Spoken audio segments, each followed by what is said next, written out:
Hello, my name is Marcus. I'm the compiler of a collection of therapy quotes entitled 1001 Windmills of the Mind. This is a collection of quotes taken from what's often called the psychodynamic or the psychoanalytic perspective, which long ago was called philosophical medicine, because this perspective seeks to heal memories. It seeks to heal the inner child. It seeks to, as one author says, to unpick the threads of a traumatic script and use those threads to weave a new, healthier script. And these quotes are helping us to be our own existential detective, to help us identify the script, to help us know how to unpick the script. These quotes are helping us to be our own caring witness in the process. Grief is healed when it's witnessed by a caring other. So why bother with all this? Well, the general consensus is that our memories influence us. We have one quote in the core collection, in the core quotes. So TQ1, therapy quote number 1, up to 1001, they're sort of the core quotes. And all of the quotes beyond 1001 are sort of the bonus quotes. But these bonus quotes are just as strong and helpful as the core collection. And I remember in the core collection there's a quote from a TV show where somebody says in that show, it's those painful memories that make us who we are. She meant the context was they influence us so much so that we try to recreate the situation around what caused those painful memories to see if we can get a better outcome. But it can't be done, but we try to do it again and again like Sisyphus. That's sort of the positive intention of what's called repetition compulsion, right? Because they say that if the child has a painful experience, he has what's called psychic suffering, and it's timeless. So the person constantly feels this psychic pain or unconscious guilt or unconscious pain or psychic pain, mental pain, whatever we want to call it. So there's this innate drive for healing. So the person thinks, well, let's recreate the scene with the parents or with the mother or with the feeding situation, somehow in some symbolic form, to see if we can rework it or get a better outcome or understand it or come to terms with it or somehow replay, not just ignore it, right? Now this effort to transfer the childhood past into the present, or to see things that we don't know about ourselves and to say that they belong to others, or to see the rejecting mother onto others, these kinds of things, it's like creating a mirror, right? Laughlin calls it a mirror defense. So we look into this mirror to see our childhood past. And many interpretations, they say, is that the therapist says to the person, your behavior here, by your behavior, you're showing me what your childhood was like. Right? If the person can become conscious of that, then they can, now they have they're halfway cured if they're conscious of it. Right? So these quotes are helping us to be conscious. We now have over 1,800 quotes, all in all, subdivided roughly into 30 threads or themes or topics under this umbrella of the psychoanalytic perspective. Right? So we have a theory on what's called identification with the aggressor. If the child is overwhelmed by the mother, he just becomes like her, and then he does to others what his mother did to him because he wants to communicate what his mother did to him. So if the child felt devalued and unloved by the mother, he does those things to others because he wants to communicate that that's what his mother did to him. So through the repetition compulsion, he's creating this mirror. By his behavior, he's creating this mirror for him to know what his childhood was like. And this process is helping him to become conscious of what his childhood was like. And then he's halfway there, right? And then he has to read the Enneagram, understand the parents, understand that they were stuck in their existential net, and then that helps to understand how we are, and we proceed that way, right? We have a thread on what's called unconscious guilt. If the child felt disappointed, that's a trauma. He's going to repeat that.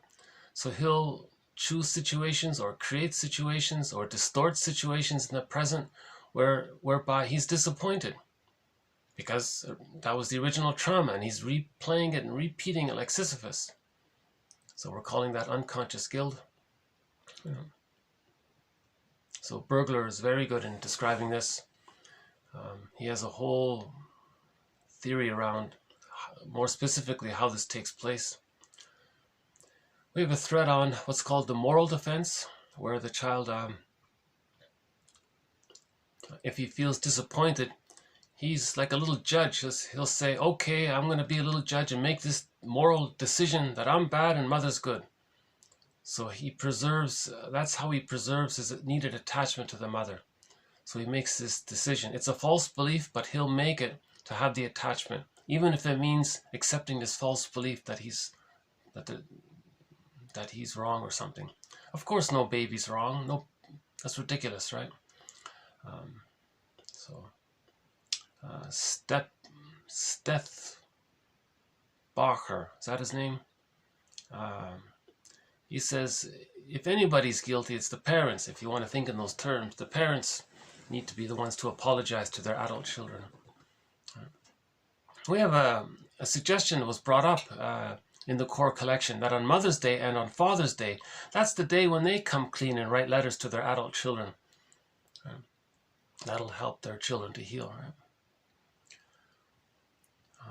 So we have a thread on emotional eating, the psychology of prejudice, rationalization, projection, projective identification, rationalization, the mysterious leap between mind and body, or the body bears the burden.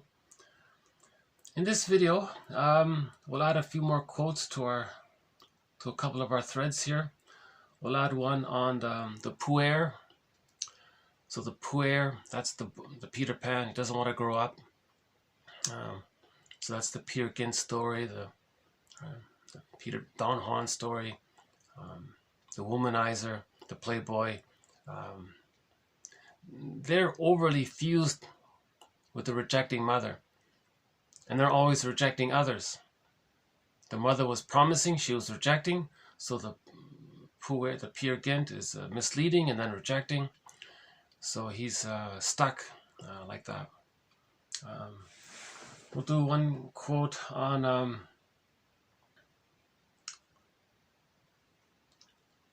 defense mechanisms in general, something about that. And we have a quote from Alice Miller. One on the body bears the burden one. And we'll start off with a new thread. So I'm going to begin a new thread here. So whenever I begin a new thread, I'm a little unclear about it. So this will be, this may not be too clear, but hopefully in future videos, this new thread on what's called unconscious fantasies, hopefully will become more clear later on. Okay, so let's begin with a couple of quotes on what's called unconscious fantasies. Yeah. Okay. So this, okay, this one says, so TQ 1832, this one says, okay, in fantasies occurring during the first few months, sometimes called the paranoid schizoid phase because of the splitting there. Okay, in fantasies occurring during the paranoid schizoid phase. That's a jargon by Melanie Klein there. The infant has yet to differentiate between self and other. Okay, so there's a fusion there between himself and everything around him. He doesn't know the difference, right? He's still in this sort of, it's all about him, this oceanic bliss, right? This Garden of Eden. He doesn't understand him and other, that kind of thing. Inside and out, again, he doesn't understand the difference between if he's feeling something or if something outside of him is causing his feelings. Again, between his mother and, or more specifically, between himself and his mother. It's just sort of fused there in the very beginning. They're in the extended womb. So the child's earliest reality is wholly fantastic, okay, based on fantasies. Now this fantasy thinking then constitutes the child's earliest, quote, thinking.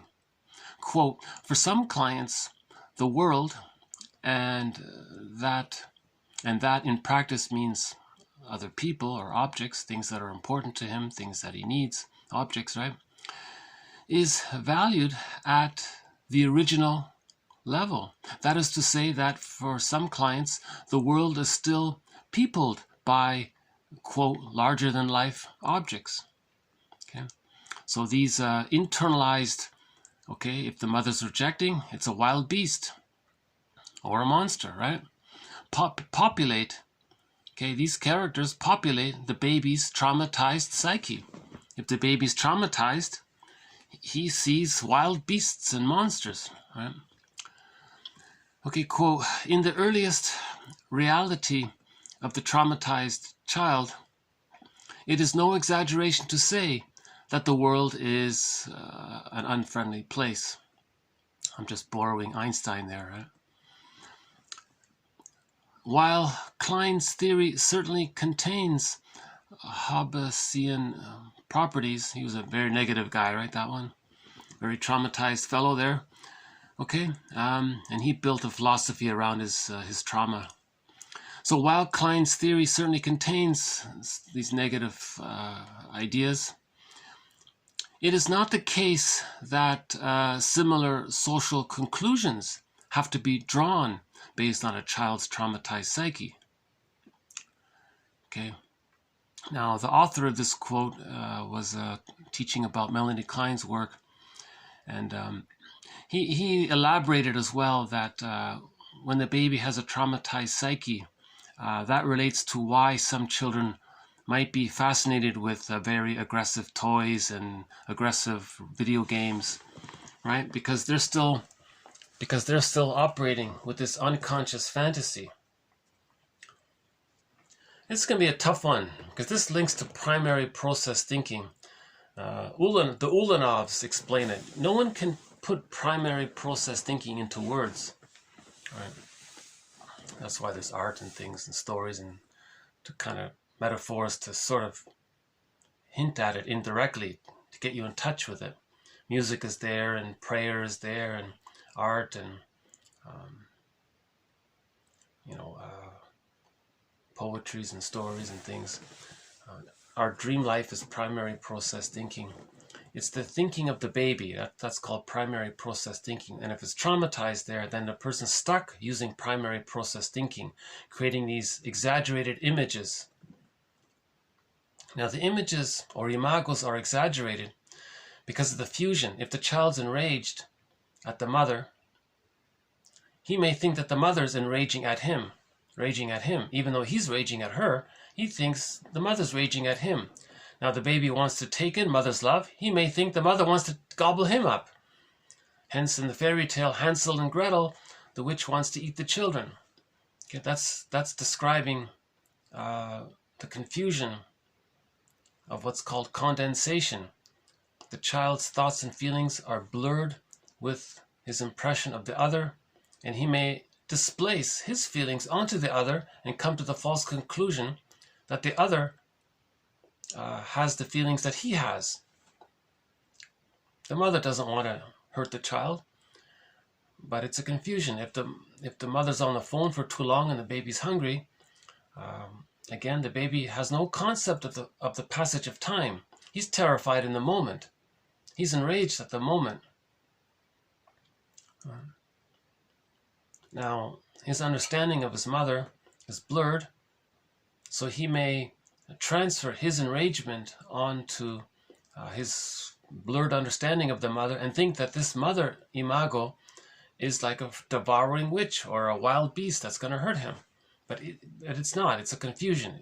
It's a condensation of his anger, his need, and then he displaces it onto the other, and then he thinks that the other is like that. So that's this part of this idea about unconscious fantasy. So in the very beginning, the child, one theory is all babies temporarily create two images of the mother. So the first concept of the mother is what's called the breast mother, or simply the breast for the baby. Later on, he understands, but we're talking about trauma at the very beginning. So there's good breast and bad breast. Now, the child has to be bonded to the bad breast to manage that anxiety, but he denies it. He hallucinates that he's bonded to the good breast. Okay, that's the moral defense, where he decides that the other must be good. In order for him to feed properly, he must feel safe to do it. How does he feel safe? He has to hallucinate that the other is good, even though he's bonded to the rejecting mother, but it's repressed. That's called splitting. But if the love with the mother outweighs the frustration with the mother, the split images come together, and it leads to whole object relations, and everything gets sorted out, and everything's okay. It's I'm okay, you're okay. But if the frustration with the mother outweighs the love with the mother, the child still clings to the paranoid schizoid position, the splitting. The splits can't come together if it's, again, a defense mechanism is a maneuver of the mind, a mental mechanism, a psychic maneuver of the mind, right? So if the child feels immense anxiety that the mother's on the phone, how does the child deal with that anxiety? How does he not be aware of it? Okay, so he hallucinates that the mother's all good and the frightening mother doesn't exist, or the concept of the frightening mother is repressed. So he remembers it, but he can't be conscious of it. So it's unconscious. It's unconscious. It's repressed, or it's disassociated, or something like that. It's like in a forgotten trance. A part of him just somehow makes him not consider the reality that the mother is on the phone and he's terrified. He just blurs it out somehow. But it's there in his memory. It's in his unconscious memory. Now, in order to relate to the mother so he can feed, he hallucinates that she's all good. So he'll idealize her, think she's a goddess. So this is a unconscious fantasy that the good breast is a goddess, a supreme, heavenly, divine, wonderful, all-knowing, all-omnipotent, all-caring, all-benevolent, all-being, right?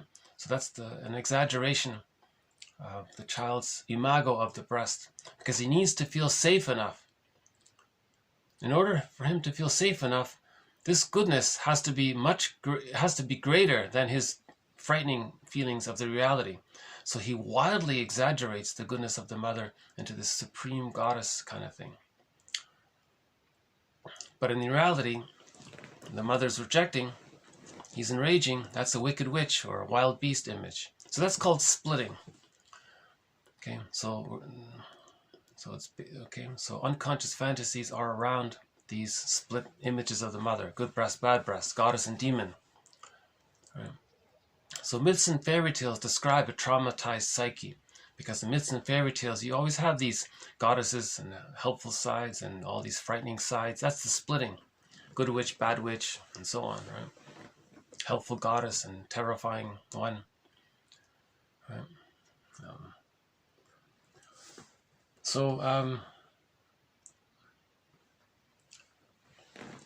Hold on. Okay, again.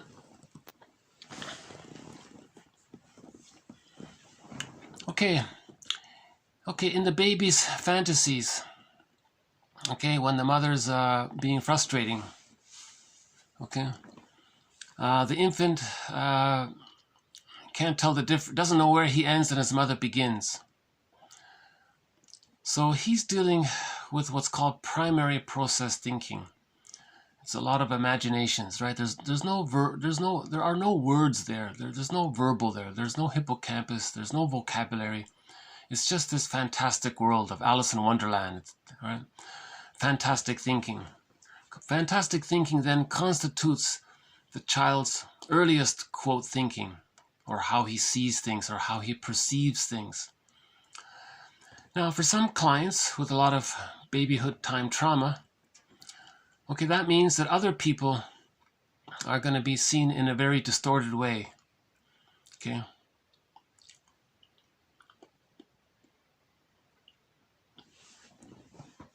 So just because people with trauma see things in a distorted way doesn't mean that that their philosophies that are a description of their psychology are meant to be are an accurate reflection of reality. The reality is the mother was just on the phone. She didn't mean to hurt the child. She didn't know that the child would be traumatized by it. So she was ignorant about it. She read some magazine or maybe that's what happened to her, and she's repeating what happened to her. Right? So she's caught in her existential net of intergenerational trauma. So that's why we need to read Alice Miller. She clarifies a lot of this. We have a lot of good quotes from Alice Miller. And we'll have some more Alice Miller in future videos. But she teaches the public about the importance, the effect of mothers' sort of selfish behavior, what a serious effect it has on the child. Yeah, and that other guy, Stetbauer or Stetbacher, that guy as well. Lloyd DeMaz as well, and many others. In other words, the child is highly dependent, and he comes out of the womb too early. He needs an extended womb. The extended womb is the first 4 to 5 months of life. It's called the stage of social symbiosis. In that extended womb, it's like another egg. It's like another womb. It's meant to be as safe and secure as the actual womb was. Right? So the mother has to provide the baby's needs unconditionally, instantaneously. Just like the baby's needs were met in the womb, in the extended womb, likewise, the mother has to meet the baby's needs automatically. It's called the stage of social symbiosis. And we have a thread in this series on what happens if the mother doesn't meet the child's symbiotic needs, or if the baby is prematurely ejected out of the psychological egg, or if the baby doesn't even enter into the stage of social symbiosis with the mother, or even worse, if the mother uses the baby as a symbiotic object to comfort her.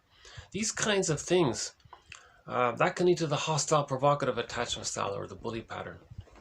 Okay, the child didn't get their symbiotic needs met, so they don't really go through, according to Mahler, they don't really go through the separation individuation process to achieve the psychological birth. So the psychological egg is needed to hatch out of in order to get the psychological birth. But if they don't get that egg, the theory is their personality pattern is going to be all about power and control. They want to force other people into a symbiosis with them. Now, no other person can be the good breast mother for another person, but they're operating out of primary process thinking, out of unconscious fantasy. Okay, so again, the baby would rather have a frightening mother than no mother. So he'll hallucinate that the mother's good, even if she's frightening. But the baby has to have, we all know that, every baby must have a mother. The baby will take a bad mother than no mother. So a person with the hostile, provocative attachment style, they're frightening other people to scare them into a negative symbiosis with them. And they're going to use those other people to be at their beck and call, to be attentive to them and respect them and consider them and see them and validate them. And it's negative, but they don't care. their philosophy is, well, it's better to be feared than loved, because they can't get the love that way. No person in the present is going to love someone if they're terrified. He may frighten the person to respond to them, but they'll give up eventually. Then he'll find someone else, and he's stuck like Sisyphus. Now that behavior is a mirror for the person to recognize that they didn't get their symbiotic needs met. Otherwise, why are they trying to force others to be their breast mother for them? At the same time, they find a lackey, they hate them, because no lackey can provide the optimal symbiosis. It can't be done. That stage of symbiosis was a one-time deal. It can never be repeated. That's why he hates his substitute mother all the time, because she's not doing it right. No one can. It can't be done after the age of 5 at the very latest, they say. So ironically, the lackey or the yes man or the codependent partner, they're hated, even though they're doing everything imaginable. They're doing everything they can to try to heal their traumatized. Right. So the codependent pattern, they have the false belief that they're no good and others are good. Yeah. So they're using the moral defense. Now the people with the narcissistic pattern or the hostile, bully, provocative attachment style, or the other ones from that earlier stage, they've given up with the idea of I'm not okay and others are okay. They reject that. They identify with the negative mother, and all they want to do is put down the other to communicate that their mother put them down. Now they need to do that constantly to have a symbiotic connection with the other person. Right?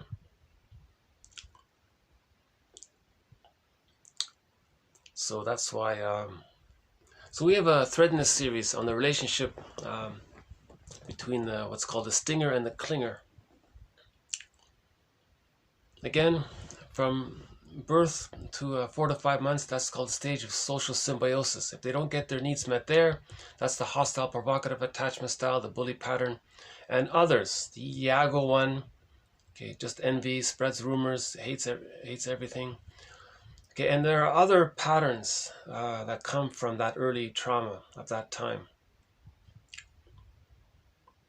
Their main emotions are power and control and contempt. It's called the manic defense. Power, over, control, and contempt. It's called the manic defense. They're manic to get someone else to be at their beck and call. And in their unconscious fantasy, that lackey is the breast mother. Even though it's negative, they'll take it, but they hate it. But it's better than nothing. Right? So,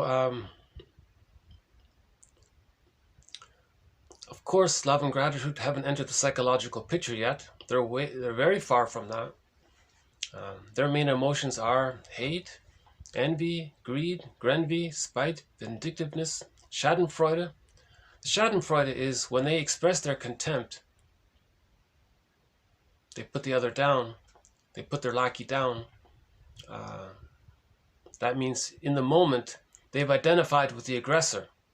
The mother wasn't the one in position over the baby. Now they've become the mother over in their unconscious fantasy over themselves.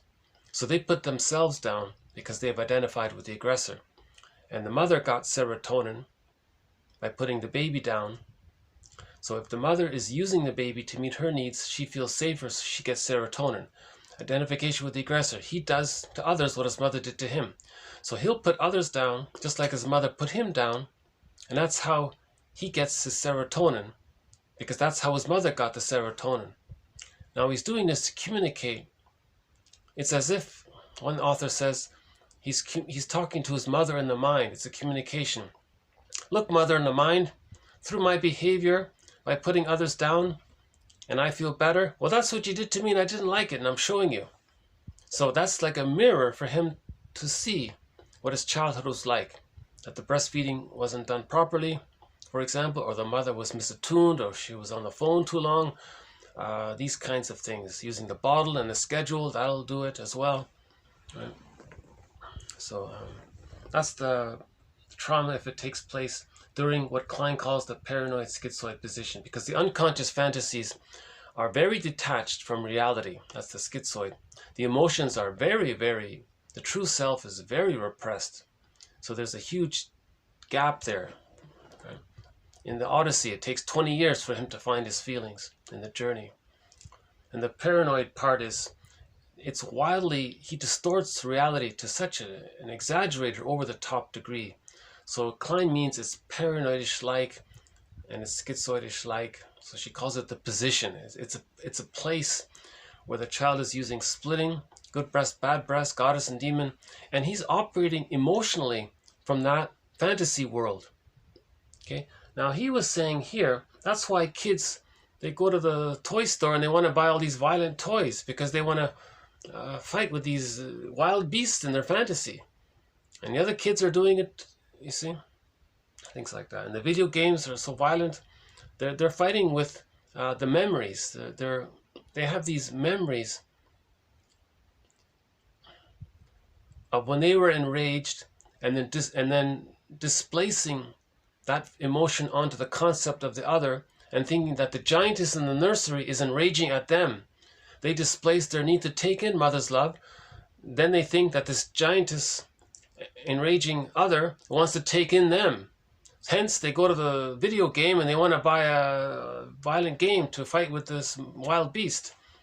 You see, it's all a confusion. Now those video games and the kids being interested in these violent toys, that's a mirror for them to know that they weren't breastfed properly. Okay, because that's usually why they end up with such fantasies. Because that's a very primal need. It's a tough topic, this one here with unconscious fantasies, imagos, primary process thinking. But I'll see if I can develop it. By the way, let's see how we're doing here. I think the sun's come out. Yeah. Okay. So there's a little bit of a blue sky there.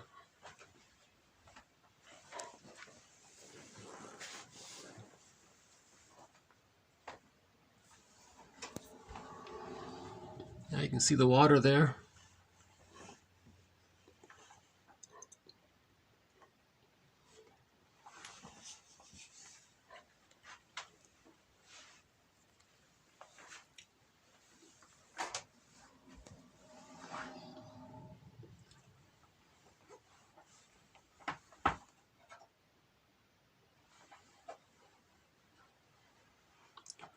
Yeah, it's a clear day today. Yeah, it's nice.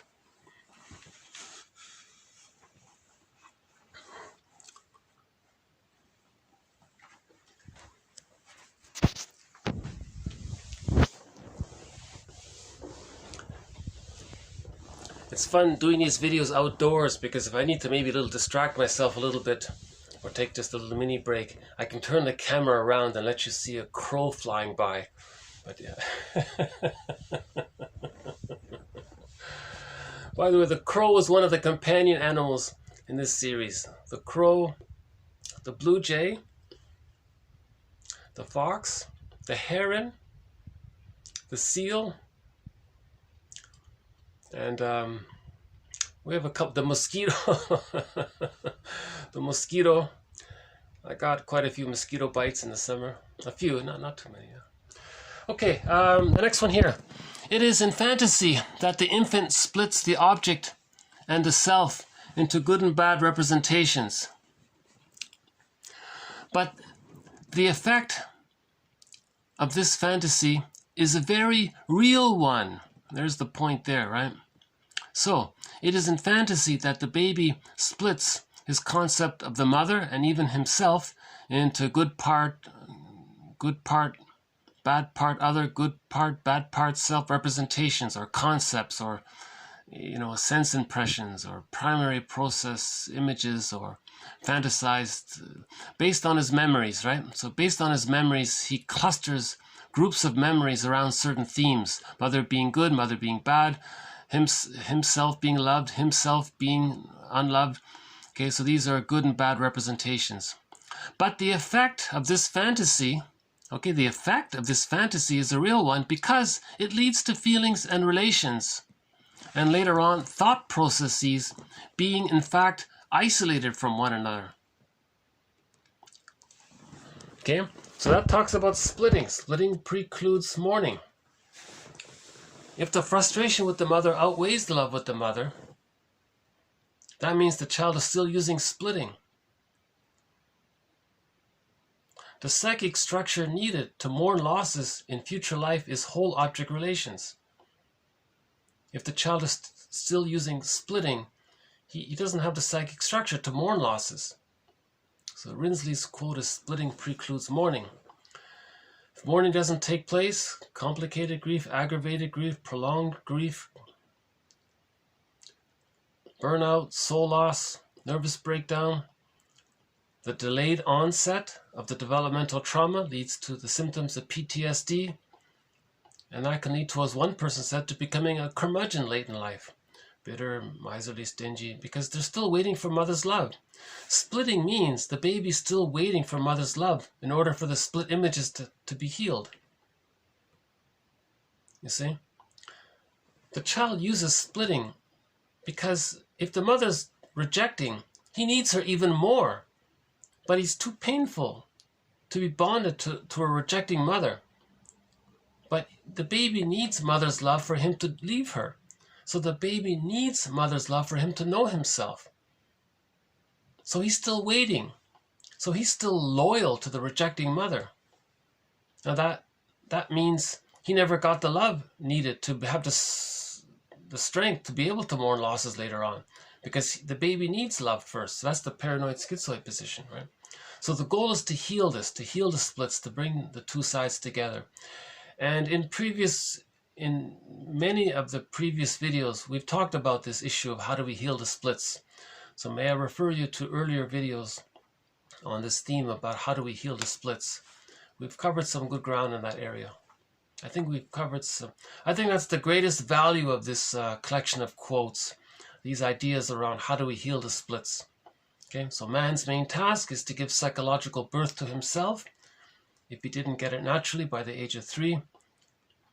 So we have ideas and quotes on how we can achieve this healing of the splits. So that quote adds to the importance of what's called psychic reality. Even though it's fantasy,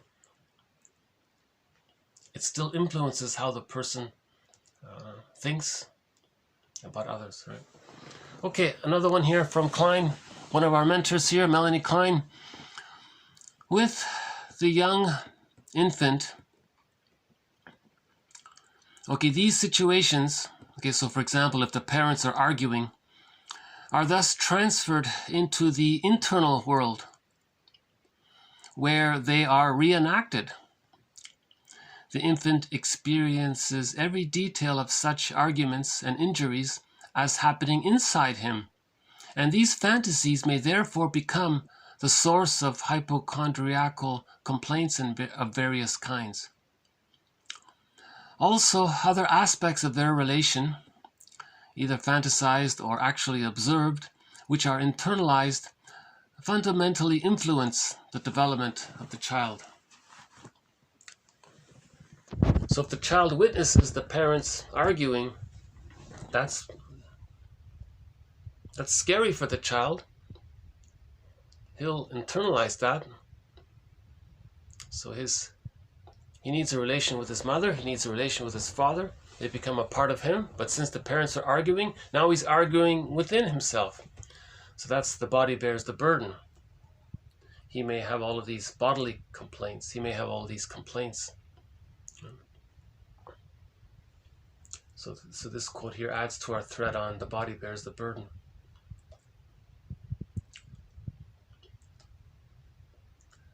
Okay, let's move on to the puer one. Okay, eternal youth, puer. Puer psychology, disruption of the childhood self. A narcissistic neurosis.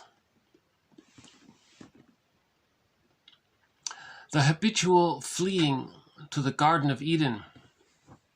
Okay. The grandiose fantasy is preferred to the hard work of self-reflection and marriage therapy. If the person has some certain particular talents, not uncommonly, that can sort of perpetuate the puer psychology. I think they were talking about Mozart or somebody. He had a special talent, so why bother grow up? He can be so successful with his music, kind of thing. But if the person doesn't have a talent, they may be confronted with this. They don't have that ability to be seen and rewarded and loved and admired by others all the time. So they may have to face the fact that they're not so important. So the theory around this is that in the womb, the baby thinks it's all about him. He's a little god, they say.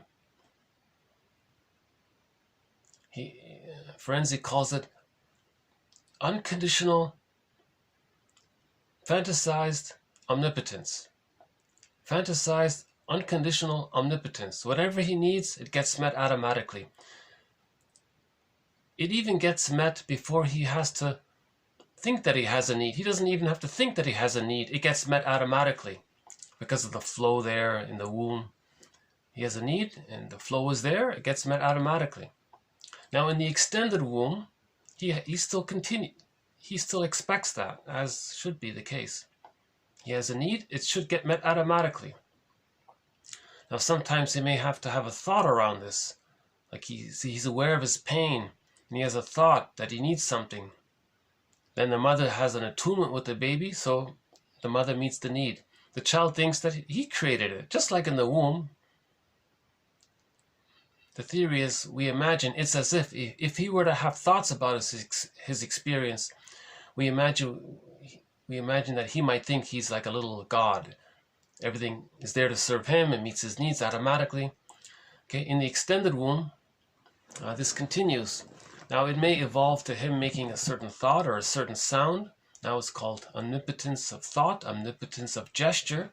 He may shake his rattle, that's like his magic wand, and then his mother responds, and he created it, he made it, because that's all he knows. Because of the fusion, he has no concept of separation between I, not I.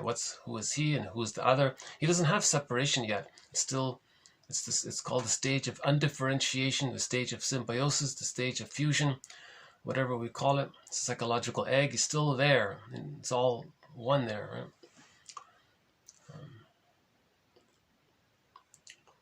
So now this way of thinking is called primary narcissism, or the grandiose part self way of thinking, or infantile megalomania. And this continues up until the age of 18 months, they say. Now, if there's trauma prior to the age of 18 months and he's stuck there, he still takes refuge in thinking it's all about him. Now, if trauma takes place between birth and, let's say, 6 months, that's the hostile provocative attachment style. They're the more overtly or covertly envious, aggressive, trying to get others to need them or dependent on them to take care of them. So they're more, if the trauma takes place between 6 months and 18 months, let's say, and he can't differentiate, he is bonded to the mother, but he's stuck in a negative symbiosis. He can't leave. The baby needs to feel safe and loved in order to leave. If he's bonded to the rejecting mother, but it's negative, he can't leave. So now he's stuck there. That's the narcissistic pattern. He identifies with the aggressor, and he's overly fused, so bonded to the mother that he becomes her. The theory is, when he's so terrified, his ego gets submerged. There's a vacuum. The mother's ego fills in the gap, and he adopts his mother's ego and thinks that's his mind. So he thinks just like the mother. What was the mother thinking? The mother thought that she had the right to use the baby to comfort her. Or the mother had the thought that she needs to put the baby down, to unlove the baby, because she has this right to communicate to her mother in the mind that when she herself was a baby, that her mother put her down. So she's caught in the repetition compulsion of doing to her baby what her mother did to her. Now the baby adopts this. So the baby adopts. Oh, mother put me down. Now he thinks he's going to put others down. Okay, so that's the mindset of I'm fake okay and you're not okay. Right? So again, the baby hallucinates that the mother's okay and he's not okay. That's too painful to hold on to. So he adopts his own fake hallucinated attitude that the mother's okay for himself and says that he's okay. Now, when he says others are not okay, he's mimicking what his mother did to him. So when he says others are not okay, he means his unloved self seen outward onto others. Okay? So when the child's true self gets squelched, it's repressed. When something's repressed, it's seen outward as a defense mechanism to not know that it's within. Okay? So projection is the means of bringing repressed material to consciousness. So his unloved true self, it's called the hungry, enraged, empty part self, the despised self, the shamed self, the humiliated self, whatever we call it, right? He'll then say, others are no good.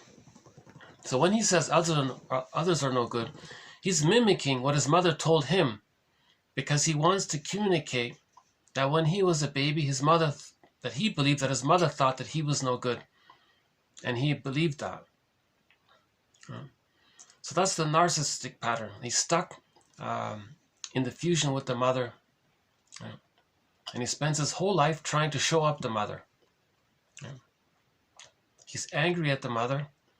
So he's he's very negative and rude to others to show the world how rude and negative the mother was towards him. He's trying to show up the mother. That's his way of expressing his anger towards his mother, by his behavior, by mimicking her and doing negative things to others. That's how he shows up the mother. You see? That's the narcissistic pattern. So again, their main emotions are hate, greed, envy, spite, vindictiveness, schadenfreude. It's the same as the hostile, provocative attachment style, the bully pattern. They're pretty much the same. The only difference is the hostile, provocative attachment style, the more primal trauma one, the earlier one, they don't have a negative symbiosis. They don't have a lackey. So they're more overt and aggressive, or they're more covert and aggressive in their efforts to get a negative connection. But the narcissistic pattern, they have a fusion with the mother. They are her. So that aspect of it is covered. But that's the only main difference. Right? Of course, the narcissistic pattern maybe does less damage than the bully pattern. But in both cases,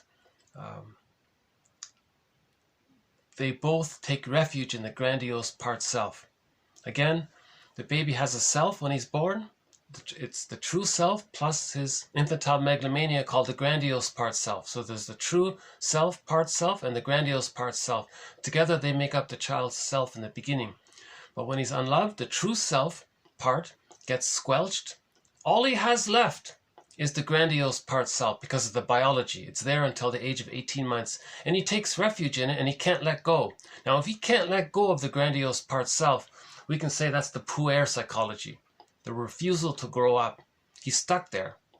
He needs the true self to grow up. He needs love to grow up, but he didn't get the love. So he's just angry. That's the puer psychology. Now, one form of the narcissistic pattern, again, the narcissistic pattern takes various forms. One form of it is he can somehow, maybe if he has some kind of talent, he can be a comedian or he can be like a Mozart, so he can channel it that way.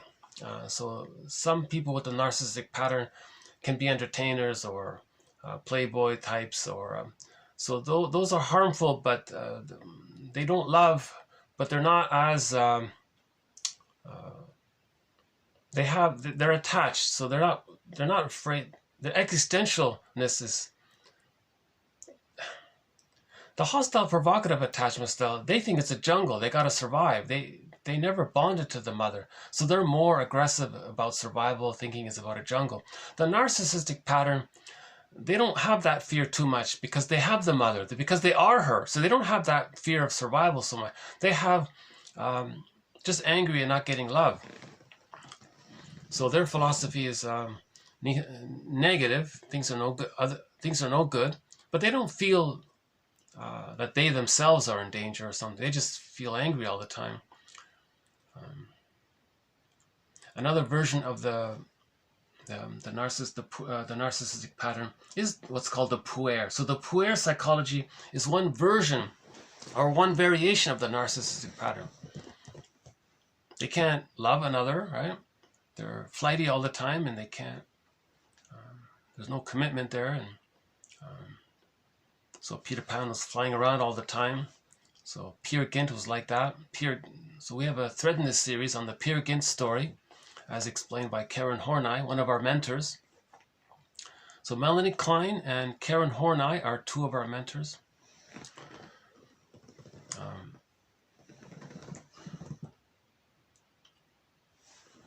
Okay, so if the puer does marry, so let's say a Peter Pan does somehow marry, they're not going to do marriage therapy, right? That's too difficult. Okay, all they want to do is remain in the Garden of Eden. So people with the narcissistic pattern want to remain in the Garden of Eden. That means the symbiosis with the mother. That's the closest concept of the Garden of Eden. Now they may look for better versions of what they experienced in the Eden, because their Garden of Eden is quite painful. They might want to look for better versions of it, but they're still looking for the Garden of Eden. Right? So they might be sort of looking for new adventures all the time to find some new fusional experience that they can control. So that's like a moment of positive symbiosis, that kind of thing. So again, that's a mirror for them to know, right? So the narcissistic pattern, whatever version it takes, the devaluing narcissist, the closet version, the puer version, and there are other versions of it, or the bully pattern, or the Iago character, some of the schizoid ones, the symbiotic character disorder, and there's some other ones there. All of these difficult personality patterns, right? None of them have the normal, natural, healthy conclusion of I'm okay, you're okay. By the way, I think this is going to end up being a part 1 of part 2 because I have limited storage here. So when this cuts out, I'll continue in a part 2. So the baby begins with I'm not okay, mother's okay. The moral defense, that's okay. Now, up until the age of 18 months, if that's too painful to accept that he's not okay and mother's okay, he gives up and identifies with the aggressor. Then he adopts this fake, I'm okay and you're not okay. That's the more primal, worst case scenario. A child is better off if he can somehow get enough love to pass him through 18 months where he dissipates his primary narcissism and still holds on to the I'm okay, I'm not okay, and others are okay. That's between 18 months and 36 months. That's the codependent pattern, the pleaser and all that. Now they're still hopeful. So they're more positive, they're more caring, they're more giving, they're more hopeful. Because of that hope, they're a little healthier because they're closer to the reality of reaching I'm okay, you're okay.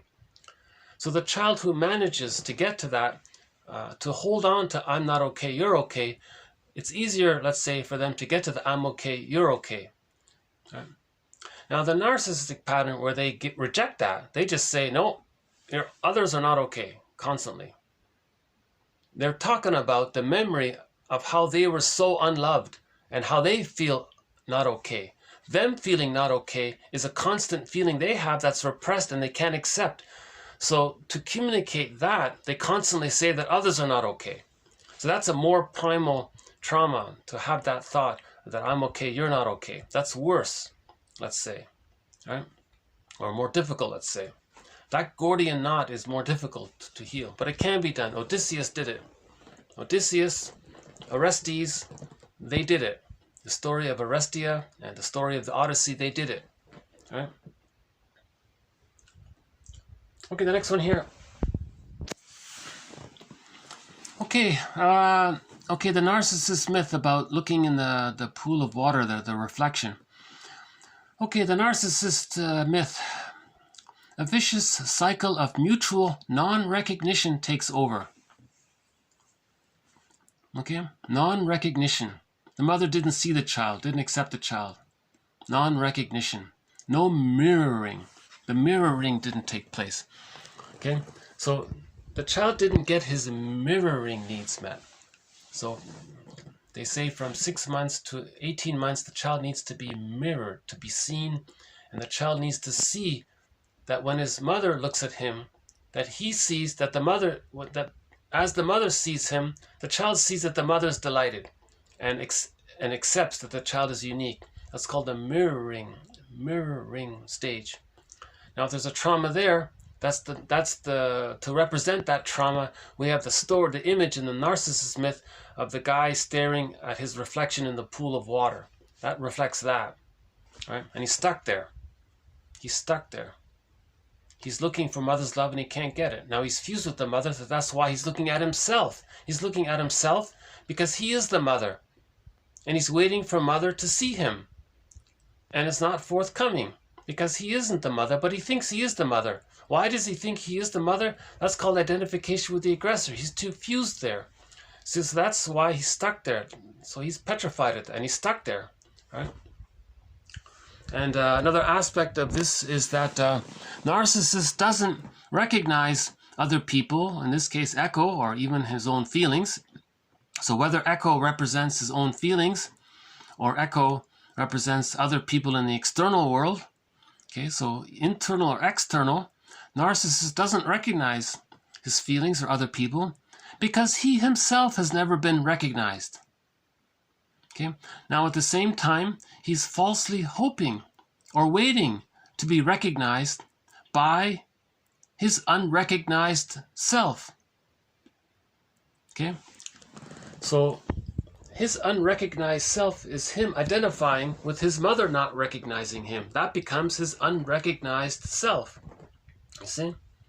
So that's quite a effective image there with the story of Narcissus, right? That image conveys so much. I don't have a copy of it here, but I think everyone knows it, right? He's looking in the pool of water. He sees his reflection. Okay, there are echoes behind him calling him, and he ignores her. Okay, so there's two versions of that. Either he's ignoring his true self. Okay, it's too painful, he can't face it. Or he can't love other people, so he's ignoring the needs of other people. His primary focus is to get mother's love. But he is the mother. He identified with her. He's become her. Now he sees a reflection of himself. He thinks that's his mother. And he's waiting for mother's love, and he's not getting it. He's in a catch-22. In order for him to love other people, or let's say a woman named Echo, let's say, in order for him to love a woman, he needs to be loved first. So he's waiting for his mother's love. At the same time, he's not getting it, but he's waiting for it, but he needs it, and he's waiting, he's not getting it. So he's in a catch-22, you see? So he's stuck like that. And it's a hallucination to think that he's going to get it. It's an illusionary belief that he's going to get mother's love by this. That's why in the story, he's named after the flower Narcissus. Someone said in a book, if someone consumes that little white flower called Narcissus, it gives them kind of hallucinations and delusions. So they adopted, they named this psychology after that as an approximation, right? Okay, what cannot be recalled, what cannot be remembered or recalled is unconsciously reenacted. Okay, repetition compulsion. And then it's indirectly discovered. So there's Alice Miller, a very, very concise quote. This is a great little quote here. If you don't remember it, you can't recall it, you can't put words to it, you're going to, through your behavior, act it out. And through that, you can indirectly discover what happened in childhood. You see?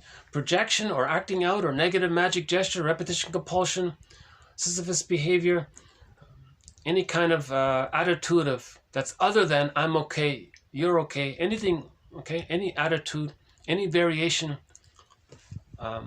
that's not I'm okay, you're okay. All of that is a mirror. Okay? Lachlan calls it a mirror. You look in the mirror and you see your childhood past. That's making the unconscious conscious. Okay? So there's an innate drive for healing. This innate drive can be personified by a helpful God in a myth. And what they do is they get the person to repeat through their behavior so they can see, and that's how they try to make the unconscious conscious.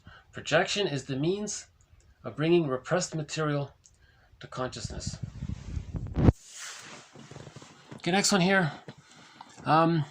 Embracing and holding the neglected parts of ourselves, rather than struggling against them, may be thought of as sponsoring them. Okay? So I thought I would include this quote here for the unique idea of something you don't know about yourself. You can sponsor it, help it, be a sponsor, support it. The unloved self, the wounded inner child, you can be a caring witness to. You can reparent yourself. You can be your own best friend. You can be your own therapist, and you can be your own sponsor. So related to that, I thought I would just do a quick this tale here. So there's a tale. This comes from the book called Tales of Wisdom and Wonder, retold by a storyteller here, and he took 6. What is it? How many here? How many? Let's see. 1, 2, 3, 4, 5, 6. 7 stories. So he took stories from different, from around the world. Now that second one here, page 12, the Curing Fox, Cree. So it's an indigenous tale. So he found a story from the indigenous tale, and it's quite a good story. It sort of relates to how do you be your own sponsor. So I thought I would just do a quick partial read through it. Now, I don't notice it online anywhere, so I'll just do a part of it here. Okay, does it show up here?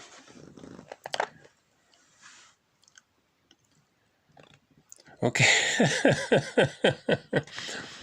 Sorry if I can't really get it properly shown here. Is that better? Well, if I do that. Okay, let's try it this way. Okay, so this is called the Curing Fox. Okay, once upon a time, right?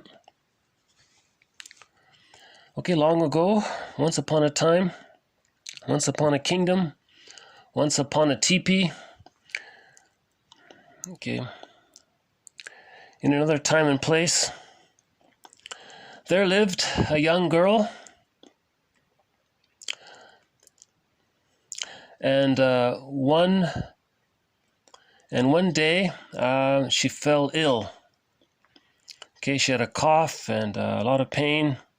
She couldn't really talk. She wasn't breathing very well. The mother and father kept her warm with blankets and animal skins, but she didn't get better, and she was even getting worse. So the father and the mother sent for the old healing woman, whose name was Duck Egg. Old she was. Nobody knew how old. Her face creased and folded and lined with wrinkles. Okay, now when Duck Egg, okay, the wise old woman, the healer, when Duck Egg, her name was Duck Egg, when she arrived, she hobbled across the place where the girl was lying by the fire. Gently, the old woman folded back the blankets and then leaned forward, pressed her ear to the pale skin of the girl's chest, and listened. For a long time, she listened, and the only sound in the room was the sound of the fast, painful breathing of the girl. For a very long time she listened. Then she lifted her head and spoke.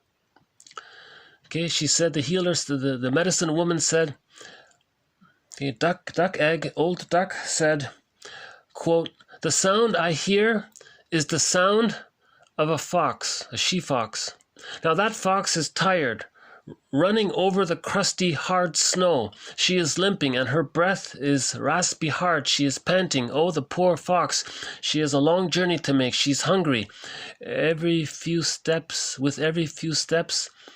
she breaks through the snow. There's a snow crust, a cha sound. That's the sound she hears in the girl's chest. Then the girl's father came across to the old woman, and he said, quote, 'Old Duck Egg, listen, I'm a hunter. I will go out across the snow. I will catch the fox and bring her to you.' Okay, she says, good. Okay, so the hunter, okay, so that means us, that's Odysseus. Okay, he straps on his snowshoes, and he's got a journey to take. So like the Odyssey, this father goes on this journey to find this wounded fox, right? So he has like Odysseus, he finds, finally he finds the fox. There he is there. He finds the fox, okay, and he carries the fox back to the wise old woman. Okay, now the wise old woman nursed the fox back to health, you see. Now finally the fox got better, you see. Now when the fox got better, they released the fox.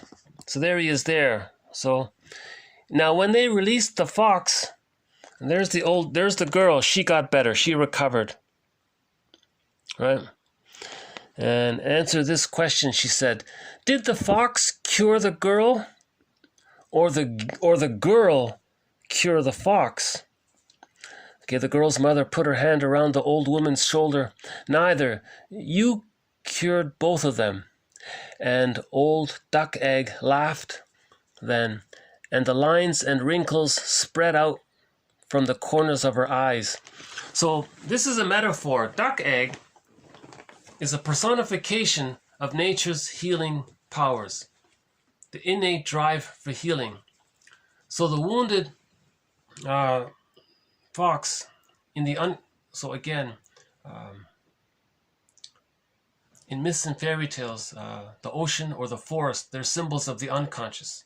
So the guy had to go into the unconscious, and he had to find his wounded self, symbolized as the wounded mammal, right?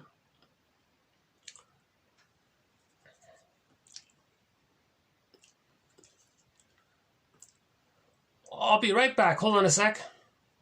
Again, in myths and fairy tales, the unconscious in the forest represents the unconscious. So a person, so in the Odyssey, he takes the sea voyage, right? In this story, the guy went through the forest.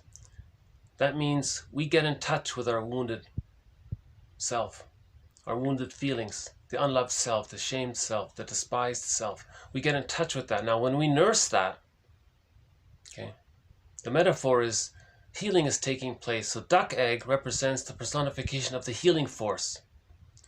So all of these characters in a story represent one psyche. So all of the characters in this story, the curing fox, represents one psyche. It's not a literal external story, it's an internal story. Myths and fairy tales are internal stories. It's the primary process, imaginal world, right? Put into narration to get in touch with trauma before the age of 3. Yeah. So, okay, let's move on to the next one here. Okay, defense mechanisms. Maneuvers of the mind. Oh yeah, so let's see on the back here. Hold on a sec. Yeah, the curing fox. So there's a little footnote here about that tale. A good little tale. Okay, there are many, what does he say here? There are many indigenous tales about healing journeys. Okay, this comes from a book called Where the Chill Came From. Okay, Howard Norman's collection of Cree tales. Okay, North Point Press, San Francisco, 1982. So this comes from a book called Where the Chill Came From. Okay, a collection of Cree tales. Okay. Yeah, I like it too. I find it. And the Inuit have a very similar story. The Inuit have about going into the woods, finding the wounded animal, bringing it home, nursing it back to health, and then the problem that existed in the home got resolved. That's a metaphor for looking within, finding the unloved self, the inner wounded child of the past, accepting it, being our own sponsor, being our own caring witness, being our own best friend, listening to our feelings for a change. One self-help exercise, he says, notice your sensations, describe them. Why do you think they're there? In response to what? Okay, what did you need as a child? And just stay and consider that thought. So that's sort of trying to get in touch with your wounded inner child, that kind of thing. Okay, defense mechanisms. Okay, major concept here. Defense mechanisms are generated by the ego, okay, by our minds. We do it, okay, in order to prevent the activation of a memory of a painful experience that would result in the release of emotions that we can't handle. Okay, the scream, right? Edward Munch, that's too much. We can't feel that, right? The baby can't feel the terror of thinking he's going to be abandoned and he might perish. He can't handle that. He can't run. He can't protect himself. So he just represses it. Right? So that persecutory anxiety. Yeah, Stetbauer. What's his name? Stetbauer? I have to look it up. He's very descriptive about it. He says the baby feels that he's being... I can't repeat it. It's a very scary kind of image he has there, but the baby can't feel what's called persecutory anxiety, so it gets repressed. So to squelch the awareness of those true feelings, to squelch our conscious awareness of our true inner feelings, we use tricks of the mind, maneuvers of the mind called defense mechanisms, like projection, like projective identification, like reaction formation, saying the opposite, like identification with the aggressor, like blaming others and focusing your attention outside, not to be, then you don't think it's inside. These are ways of the tricks of the mind to help the person not feel their true inner feelings. That's too painful to feel, right? That's why mothers should breastfeed and hold a baby properly for the first 5 months, right? And then see the child from 5 months to 18 months. And then be a secure base for the child and offer what's called communicative matching from 18 months to 36 months. The mother has to be there for those 3 phases. But the primary one is the up until the age of 18 months. You know, her job is easier between 18 months and 18 and 36. But still, somebody has to but the child still needs a secure base and to have someone to talk to and offer what's called improv between 18 months so the child can learn and know himself. So there's different needs, right? There's the symbiotic needs, then there's the mirroring needs, then there's the communicative matching needs. And personality patterns spring forth when there's trauma somewhere along that continuum. Okay, so there's pain, so we use defense mechanisms. For example, repression. That's a major defense mechanism. Repression, or disassociation, or so-called forgetting or not knowing, denial, let's say, acts by removing the link between the event and the emotion. It's compartmentalization. Thus, then the person's not aware of it that way. Defenses are unconscious psychological devices, maneuvers of the mind employed by the person when jeopardized by the emergence into consciousness of repressed memories, wishes, old ideas, babyhood needs, babyhood wants and wishes and fantasies, right? These defense mechanisms like splitting and projection and so on, rationalization, lying to ourselves, self-deception, over-idealization, devaluing others, all of these kinds of things, these babyhood maneuvers of the mind, they protect the person from, the strong anxiety. Now, if repressed material does come up, the person starts to get a sign of it. The sign of it is anxiety, guilt, shame, blushing, or whatever, etc. That's a sign of, that's called a signal affect, a signal, like a sign of the persecutory anxiety, right? You start to feel anxiety in these things, right? So in other words, anxiety is a clue that unconscious material is kind of trying to come into consciousness. Now these signal affects, these signal emotions, right? Set defenses into motion that reinforce the repression and quell the unpleasant affects. So again, so self-activation, if a person is trying to heal, it's going to bring up feelings. It's too frightening, so a defense mechanism is used. So Masterson's axiom, self-activation, healing, triggers the original abandonment depression by the mother, and that triggers the use of babyhood defense mechanisms like splitting, the moral defense, identification with the aggressor, reaction formation, counterphobia, idealization, undoing, magical thinking, negative magic gesture, doing to others what your mother, the manic defenses, power over control to get someone else to provide some measure of connection for the person. So the last video talked about the manic defenses. That's an important concept. So self-activation, wanting to heal, let's say, triggers the original memories of the mother being on the phone, too frightening, hence that triggers the use of the defense mechanisms. So these defense mechanisms include, as mentioned, repression, displacement, transference or projective identification, right? Reaction formation, saying the opposite to what you really feel.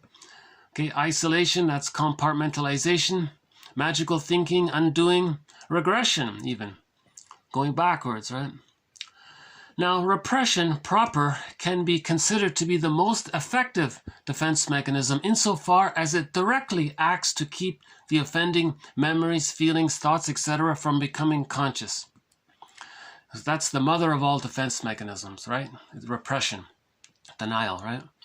All other defense mechanisms exert their effects in a roundabout way. So projection, for example, projection externalizes unacceptable wishes, thoughts, feelings, etc., leading the ego to believe that these unacceptable psychic contents lie outside oneself. So that's the trick of the mind, right? So it's sort of a roundabout way, right? But it's still repression. So projection and prejudice, that preserves the repression. You see, all of these other defense mechanisms are there to aid in the repression. So prejudice aids in repression. Projection, is often prejudice, so that aids in the repression. So what does the therapist do? Well, first, he notes, number one, that the person is defending, that he's using a defense mechanism, that he's afraid of his true inner feelings. Number one, to notice that, the fact that the person is defending against his true inner feelings. Number two, how is he doing it? In which way? Which defense mechanisms is he using? To notice that, right? Number three, now, what are the inner contents that are being defended against? And number four, the awareness that the anxiety to which the ego is potentially exposed, right, by such contents. Hence the reason for the defenses. So number four, that's why you're using those defenses. So number one, you're lying to yourself. You're distorting. Number 2, how are you doing it? Okay, rationalization is a good one. That's using false logic, pseudo logic, wanting to give the appearance of being rational. Right? And there are like gajillions of tricks around that. That's a huge one. Yeah? Propaganda does it, and advertising does it, and so on. Right? Okay, then number 3. Because there are feelings underneath it. And that's why you're number 4, and that's why you're using the defense mechanisms. So that's sort of the axiom here about this. You notice the use of the defense mechanisms first. So defense before content. You notice, you recognize the use of the defense mechanism first, and then that can then lead to awareness of the contents.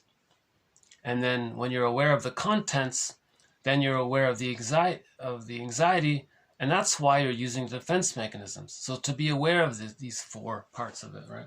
That's his way of saying it. Okay, next one here. Denied emotions trapped in our bodies produce physical symptoms as a way of finding a hearing. Okay? So symptoms are a communication. Symptoms reveal and conceal, but they reveal. Physical symptoms conceal, but they reveal. It's a compromise. Okay? So a person has unconscious, true inner feelings that are too painful. Okay? Inner stress leads to outer stress on the body. It leads to a symptom. It reveals the inner stress, but it conceals it at the same time. So he says, I thought this was interesting. She says here, your physical symptoms are trying to find a hearing. They want you to be a caring witness to yourself. So can I refer you to Sarno's? We did 3 videos on Sarno's work. Now, if you take your symptoms seriously in therapy, the symptoms can go away because the sole purpose was to rebel against the parental lies. Okay? So the sole purpose is in reaction to the misattunement by the mother. The mother didn't meet the baby's symbiotic needs. The mother didn't meet the baby's mirroring needs. The mother didn't meet the baby's needs for a secure base, and the mother didn't meet the baby's needs for communicative matching. Okay, and all that's related to all of them, the soothing and the comforting and the holding, feeling and the safety, and so that the child can have basic trust. When the child has basic trust, then he can get the key out from under mother's pillow and he finds himself. That's the psychological birth.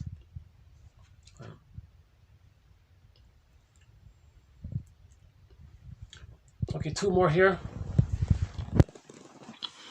Okay, we can liberate ourselves if we are prepared to face emotionally the truth of our childhood. That's a big one. That's a big one. Can you face the truth of your childhood? That's a huge one, right?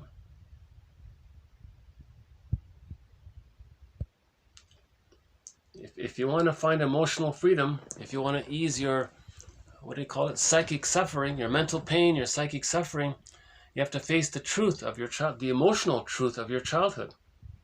Okay?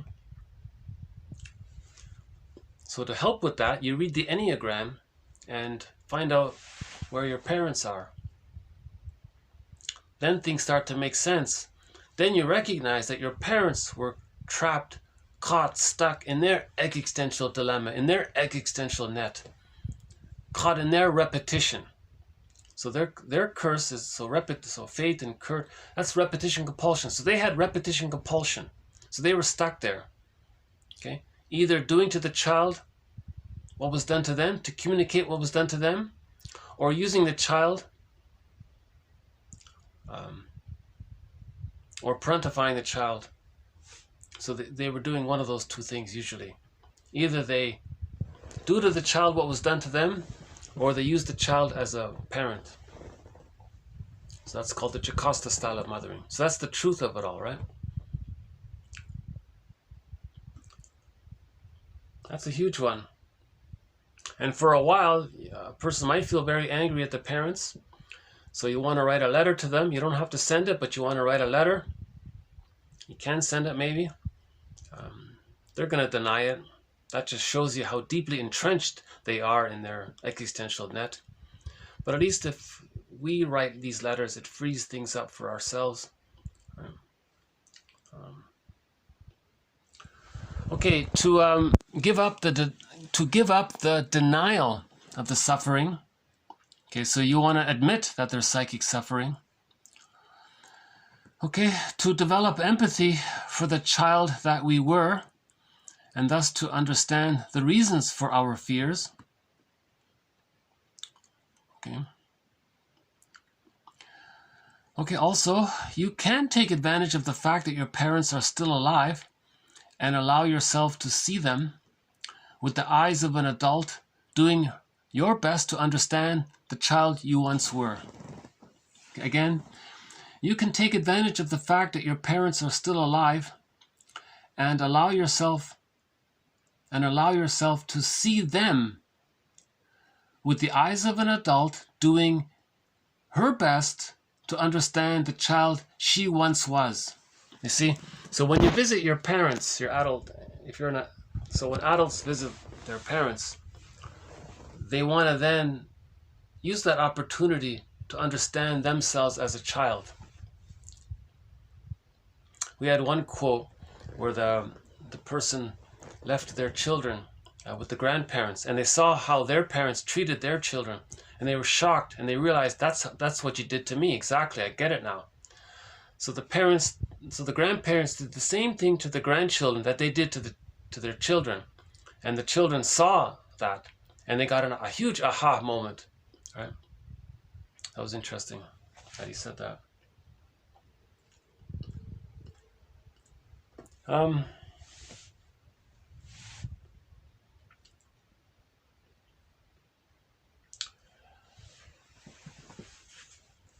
I came across another photo of the siren. Hold on a sec. Let's see.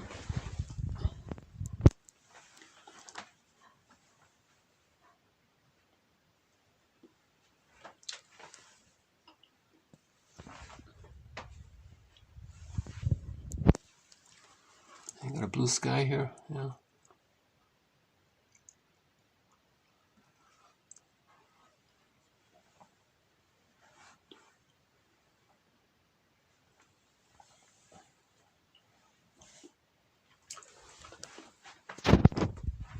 So I just came across another photo of the Odysseus and the siren. So in the last video, I tried to show this one, but I don't think it came through again. So maybe I can just show it again quickly. So the ship there, that's Odysseus in the ship, in the middle there. And all around him are the sirens, right? One's playing the harp, one's playing the flute, and one's singing. And he tied himself to the mast. So this is a metaphor of how when we face the truth, when we face the emotional truth of our childhood, there's going to be a temptation to not bother. That's what the sirens represent. Don't bother. But if you don't bother, and you see the skeletons there, that represents further pain, further psychic pain, right? So he resists that temptation, and he reaches his feelings, Penelope. He gets home, his inner home. He reunites with his feelings. He finds his golden ball. You see? So here's another one here. Hold on a sec. See if it shows up here.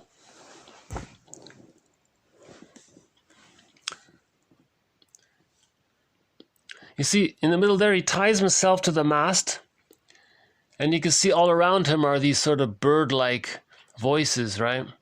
So the siren is half human, half bird or something, and he's resisting it. And the men there with him have wax in their ears.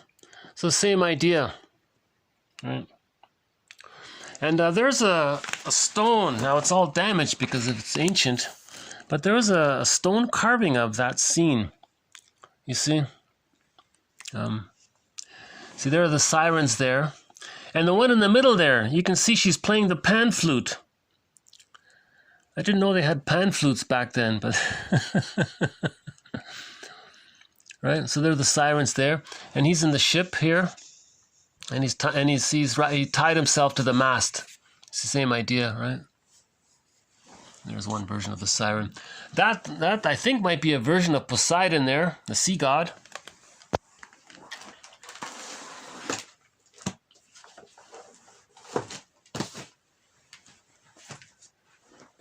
Maybe we'll just end up on a poem. Okay, no, I think we can do this all in one video, so there won't be a part 2. This is just all in one video. Here's a nice little poem. This is like a relaxing poem. I felt like a little relaxed when I read this poem. So I'll include it in our collection here. Okay, it says here, okay, this is from Lao Tzu. It says here, 30 spokes meet in the hub where the wheel isn't is where it's useful. Hollowed out, clay makes a pot. Where the pot's not is where it's useful. Cut logs to make a room. Where the room isn't, there's room for you. So the profit in what is in the use of what isn't. Again, 30 spokes meet in the hub. Where the wheel isn't is where it's useful. Hollowed out, clay makes a pot or a cup.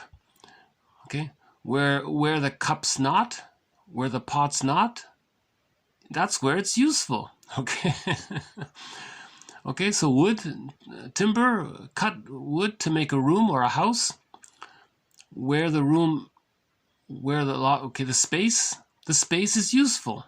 That's the room, it's useful. So the benefit, okay, so the benefit in what is in the use of what isn't. You see, that was a metaphor for our feelings. So we have the outer, the external, but it's what we don't see within, that's useful. So we are what we feel. Yeah. His commentary of it was, the inner is our feelings, and the outer is there, of course, but it's the inner that makes us